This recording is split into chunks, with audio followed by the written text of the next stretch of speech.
इतने ऑफिसर, इतने पुलिस, इतनी व्यवस्था लगी है, आज चोरी हो गई। तो इसमें कैसे माना जाए कि वो लोग अपना काम अच्छे काम कर रहे हैं? जानबूझ के वो लोग चोरी कराते हैं कि मध्यम वर्गीय विद्यार्थी, बिहार बोर्ड में पढ़ने वाले विद्यार्थी चोरी के फेर में लगे रहें और उनका विकास बढ़िया नहीं। जब तक चोरी नहीं रुकेगी तब तक शिक्षा में विकास नहीं। भोजपुरिया माटी न्यूज बिहार झारखंड, हर खबरें देखने के लिए लाइक और सब्सक्राइब करें। नमस्कार व प्रणाम आप तमाम जनता जनार्दन के हम उज्जवल निर्मल भोजपुरिया माटी न्यूज चैनल से आज पहुंचल बानी शिक्षा है महान कार्यक्रम को लेकर एक ऐसे शख्सियत के पास जो कि छपरा जिले में बहुत दिनों से गांव से आकर शहर में अपने विद्यालय चलाना और साथ में कोचिंग चलाना बड़ी टॉप काम होता है। मीनाक्षी मेमोरियल पब्लिक स्कूल और मीनाक्षी मेमोरियल कोचिंग संस्थान के डायरेक्टर के साथ आज बातचीत होगी। आखिर शिक्षा में जब ये आए तो क्या बड़ा परिवर्तन हुआ और जब इन्होंने विद्यालय खोला और कोचिंग चलाया तो छपरा के लिए क्या खास बन के आए और इस बार क्या खास होने जा रहा है छपरा शहर के लिए। सर स्वागत है हमारा शिक्षा है महान कार्यक्रम में। अपना परिचय हमारे चैनल के माध्यम से बताएं। हम प्रोफेसर RN चौधरी फिजिक्स के टीचर, करीब 35 बरस से हम फिजिक्स पढ़ा रहे हैं आपके छपरा शहर में। और सबसे पहले तो आपके चैनल के माध्यम से मैं सभी दर्शकों को धन्यवाद देना चाहता हूं। मैं प्रोफेसर RN चौधरी फिजिक्स के टीचर। अरे सर, अपने छपरा में 35 वर्षों से आप विद्यालय और साथ में कोचिंग चला रहे हैं, फिजिक्स के स्पेशलिस्ट आप क्लास कराते हैं। पहला क्लास कैसा आपका दौर रहा, कैसा एक्सपीरियंस रहा पहला क्लास का और आज में क्या बड़ा परिवर्तन है? पहले क्लास के बारे में आप पूछे तो पहला क्लास आपको हम बताएं कि CM साइंस कॉलेज दरभंगा में मैं पहला क्लास इंटरमीडिएट का लिया। जब मैं क्लास में जा रहा था PG हम कर गए थे, हमारे सब लोग कहे बढ़िया पढ़ाओगे पढ़ा दो। हम पहले क्लास में जा रहे थे तो हमको डर हो गया कि भाई क्या होगा, इसलिए कि हम लोग तेज स्टूडेंट रहे थे। खासकर MSc में इतनी क्षमता अपने में हो गई थी कि टीचर लोगों से भी कुछ इस तरह का पूछें जो वो भी घबरा जाए, ये ऐसा होता था। तो हमको लगा कि हम पढ़ाने जाएंगे तो विद्यार्थी भी ऐसा करेंगे। तो हमारे गुरु जी थे AK श्रीवास्तव, उनसे हम कहे कि सर आप बोले हैं तो हम जा रहे हैं, क्लास में क्या होगा? तो वो कहे कि तुम ये सोच कर जाना कि तुम ही को सब आता है बाकी को नहीं आता है। हम गए, हमको लगता है कि पहले ही क्लास में इतना बढ़िया क्लास हुआ, इतना विद्यार्थी शांति से खूब बढ़िया सुने कि हमको अपने अंदर से कॉन्फिडेंस हो गया और हम एक तरह से उसी दिन डिसाइड कर लिए थे कि हमको भाई टीचरे बनना है। तो उस समय उसके पहले तो मन बहुत था, IAS का UPSC का मेंस वगैरह हम दिए हैं। तो हमको होता था कि हुआ था क्लास में गए तो ना टीचर बनेंगे, तो संयोग से दिमाग में हुआ कि IAS नहीं करेंगे तो टीचर बनेंगे, टीचर बन गए, IAS नहीं बने तो। सर फिजिक्स 35 वर्षों से आप पढ़ा रहे हैं, कितने बच्चे आपके फिजिक्स में और कितने बच्चे आपके इंस्टीट्यूट और कोचिंग से निकलकर बड़े बड़े अधिकारी बने हैं? आप उनसे जब मिलते हैं, आपसे वो जब मिलते हैं तो कैसा आपको खुशी का माहौल, कैसा दिलों में वो खुशी का पल आता है? हमको लगता है कि हजारों बच्चे हमसे पढ़े हैं, तो उसमें कुछ बच्चे तो ऐसे हैं कि आए पढ़े और गए, हमको भी उनका न फेस याद है न नाम याद है। लेकिन 300-400 बच्चे मैंने हमको लगता है कि वो ऐसे हैं कि हमको कभी कभी बुझाता है कि वो अपने गार्जियन से ज़्यादा हमको मानते हैं। और मेरा घर आप देखें रोड पर है, तो रोड कभी कभी बंद नहीं करता है तो हम रोड के किनारे बाहर चल के खड़े हो जाते हैं। आधा घंटा 1 घंटा खड़े होते हैं तो लोग आते जाते हैं और पैर छू करके, कभी कभी अच्छे अधिकारी इधर से गुजरते हैं, उतर के पैर छू के प्रणाम करते हैं। तो उस समय जो महसूस होता है ये हमारे बताने से किसी को नहीं बुझाएगा, वो अपने महसूस करने की चीज़ है कि कितना गर्व होता है। हम लोग प्राइवेट कोचिंग चलाते हैं, पैसा लेकर के फी भी लेते हैं, लेकिन करोड़ों रुपया फी देकर वो अनुभूति नहीं होगी जब एक सचमुच का पढ़ा लिखा विद्यार्थी अच्छा जो ऑफिसर बन गया है आकर पैर छू के प्रणाम करता है और चुपचाप रेस्पेक्ट में खड़ा हो जाता है। वो मान, वो प्रतिष्ठा करोड़ों रुपये फी से भी नहीं नहीं चुकाया जा सकता है। अच्छा, एक और खास बात आप जानने की कोशिश करेंगे। बिहार सरकार हो या केंद्र सरकार शिक्षा में बड़ा बदलाव करना चाहता है, प्राइवेट इंस्टीट्यूशन भी और कोचिंग संस्थान भी शिक्षा में बड़ा बदलाव करना चाहता है, लेकिन अभी भी शिक्षा का जो स्तर है बिल्कुल अभी भी पहले से शिक्षा का स्तर घटते जा रहा है। इसमें आपका दोषी किसको आप मानेंगे? देखिए, शिक्षा में बदलाव तो होना ही चाहिए, ठीक है, लेकिन हम लोग की जो सरकारें आती हैं वो शिक्षा के साथ प्रयोग करती है। ये अच्छा ऐसा नियम लगा दिया जाए, ठीक है, ऐसा नहीं फायदा हुआ तो ये कर दिया जाए, ऐसा कभी नहीं होता है। हमको लगता है कि ऑफिसर या हमारे नेता शिक्षा सचमुच बहुत अच्छा हो जाए, हमको लगता है कि वो लोग मौन से कोशिश नहीं करते हैं, जिसकी वजह से शिक्षा की दुर्गति होते जा रही है। खासकर आपको बता दें कि हायर एजुकेशन के केस में हमारा भारत बहुत पीछे हो गया है। हम लोग भारत के चाहे बिहार के स्टूडेंट बहुत मेहनती होते हैं, बहुत बुद्धिमान होते हैं, लेकिन क्या कारण है कि हमारे यहाँ नए नए आविष्कार नहीं होते हैं? हम जो भी स्कूल में क्लास में पढ़ाते हैं, साइंटिस्ट लोगों का नाम तनी अंग्रेजी में रहता है। जैसे मान लीजिए न्यूटन हमारे यहाँ के नहीं थे, मैक्सवेल हमारे यहाँ के नहीं थे, तो बच्चे पूछते हैं जिनका नाम ऐसा उल्टा क्यों है, हमारे देश के नहीं है, तो बाहर के लोग पढ़ते हैं इसलिए कि हम लोग के यहाँ हायर एजुकेशन की दुर्गति एकदम हो गई है, और हायर एजुकेशन प्राप्त करने वाला किसी भी स्टूडेंट को ऐसा तैयार नहीं कर पाते हैं हम लोग कि वो कुछ खोज करे, साइंटिस्ट हो, वो खाली नौकरी खोजने के फेर में है। अब 12वीं का काम से नौकरी मिल जाती है, इसलिए पढ़ता भी नहीं है, तो दुर्गति होगी।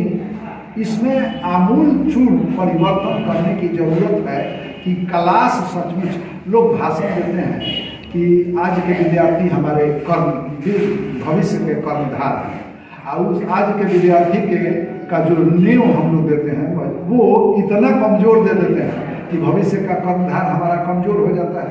इससे देश भी पीछे जा रहा है, और हम लोग विश्व के मानचित्र पर बहुत अच्छा हायर एजुकेशन में आई है। थोड़ा बहुत होता भी है, तो अब जैसे देखिए हमारे यहाँ के डॉक्टर बहुत अच्छा कोई पढ़ गया, तो अब यहाँ पढ़ गया तो इधर उधर घूमेगा, ताले अमेरिका पढ़ेगा, कहीं वो 20,000 50,000 और 50,000 में डॉक्टर को ठेका पर बहाली कर दिया जाता है।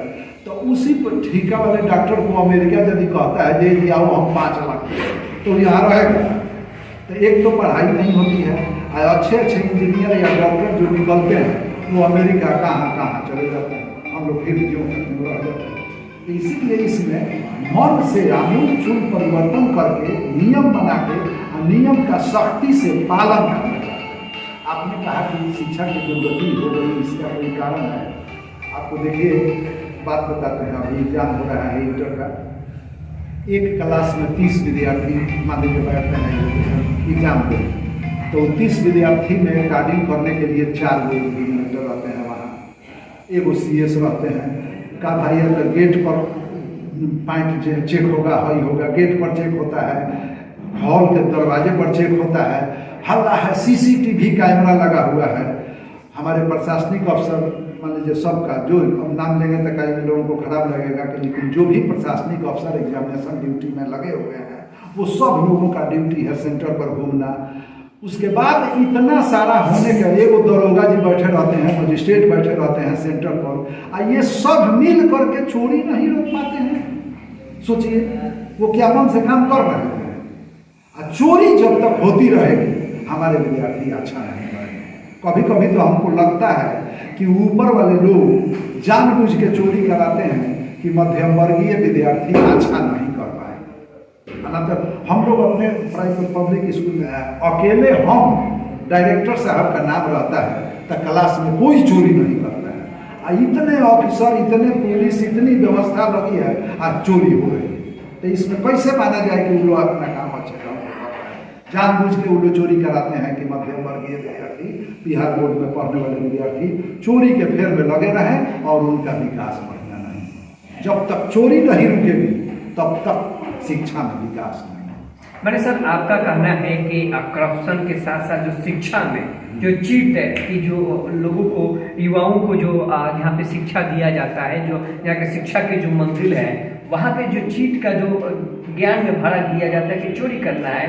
बिहार बोर्ड में एग्जाम होता है तो चोरी होता है, CBSE एग्जाम होता है तो चोरी नहीं होता है।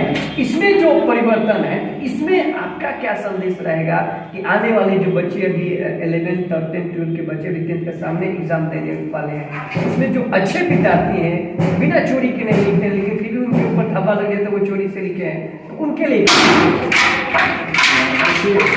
निश्चित रूप से हम लोग यहाँ विद्यार्थी पढ़ते हैं, उसमें कुछ विद्यार्थी ऐसे हैं जो चोरी करना नहीं चाहते हैं। अब बिना चोरी के भी वो अच्छा करेंगे, लेकिन हॉल में जब जाते हैं तो एक क्या कहते हैं भोजपुरी में आपका सांभर भोमर हो जाता है, नंबर आता है तो पता ही नहीं चलता है कि पढ़ के आया है कि चोरी से आया है। अब किसी दूसरे जगह वो जाते हैं अपना मार्कशीट लेकर के, तो वो भी बैठा रहता है। आपको याद होगा कि एक बार दिल्ली यूनिवर्सिटी बैन लगा दिया था कि बिहार के बच्चों का हमारे यहाँ एडमिशन नहीं होगा, जबकि खूब अच्छी तरह से हम जानते हैं कि दिल्ली में पढ़ने वाले बच्चों से हमारे बच्चे, कुछ बच्चे बहुत अच्छे हैं, लेकिन वो चोरी करने वाले के साथ वो भी पिसा गए। तो सबसे पहले चोरी बंद, बच्चे फेल करते हैं तो करेंगे, फिर पढ़ेंगे। अच्छा है, बच्चों को बुझा जाएगा कि हम लोग दूसरा काम करेंगे। बहुत सारा काम है जो बिना पढ़े किया जा सकता है रोजी रोटी के लिए, लेकिन यहाँ तो चोरी करा के मैट्रिक पास करा दीजिए, इंटर पास करा दीजिए, BA पास करा दीजिए, MA पास करा दीजिए, अब MA पास वाले काम नहीं होंगे। तो चोरी बंद करना जरूरी है, चोरी बंद हो जाएगी अपने आप से। सवाल रहेगा कि छपरा में शिक्षा में बड़ा बदलाव क्या हो, और जितने भी प्राइवेट और कोचिंग संस्थान चला रहे हैं अपने अपने ब्रांड को फेरे में लगे हुए, आप बहुत दिनों से चला रहे हैं, इसमें आपका क्या बड़ा बदलाव है? सर ऐसा है कि शिक्षा में बदलाव करने के लिए थोड़ा सा यहाँ स्टैंडर्ड बढ़ा के जैसे अभी UPSC BPSC का कोचिंग एको वो नहीं है यहाँ छपरा में जो बच्चों को UPSC BPSC कम्पीट करा सके। हमको लगता है कि सरकारी स्तर पर भी SC ST वगैरह के लिए कोचिंग की व्यवस्था है, लेकिन उसमें भी पढ़ाई नहीं होती है।